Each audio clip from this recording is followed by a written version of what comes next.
Hello guys! Magandang araw sa inyo! Maglalaro na naman tayo ng Minecraft.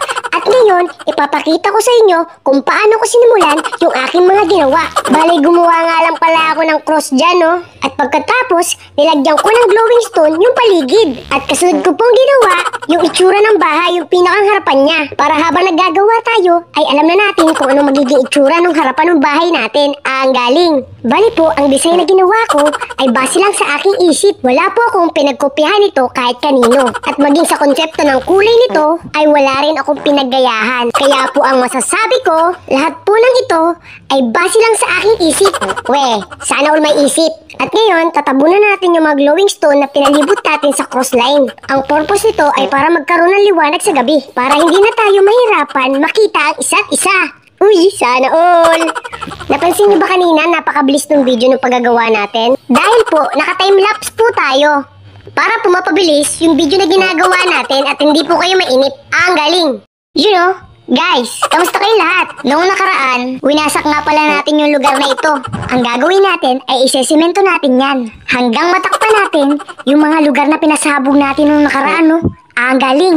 Para nga po pala ito sa karagdagang detalye ng ating ginagawa. Kailangan po natin pantayin yan at patagin para dyan po natin ilalagay yung magagandang bahay na ating lilikhain na magbibigay buhay dito sa art na ito.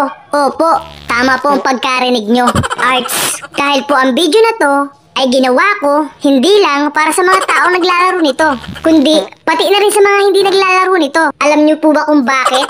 Gusto ko lang po magbigay ng entertainment sa inyo. At sana po ay magustuhan niyo yung mga video ko. Asahan niyo po na araw-araw po ako mag-a-upload. At araw-araw ko po ipapakita sa inyo ang letter C ng Kalawag. Malayo pa man, malapit din. Basta Max Skyler, huwag kang tatamadin. Ang galing! Sheesh! You know, ang lupet.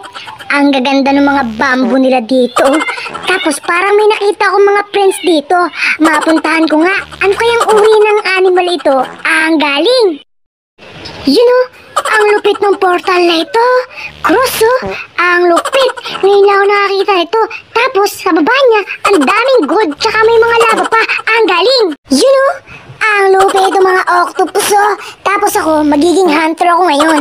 Tapos, dadalhin ko yung isa. Ang galing, oh. Ang lupit. Ang galing. Yun, oh. Nadali ko na, oh. Tinamaan siya doon, oh. Ang galing, oh. Sheesh! Guys, sisisid na naman tayo sa karagatan. Ang galing, oh. Nakikita niyo yung mga tiny fish, oh. Tsaka yung mga octopus, oh. Ang galing, oh. Ang lupit.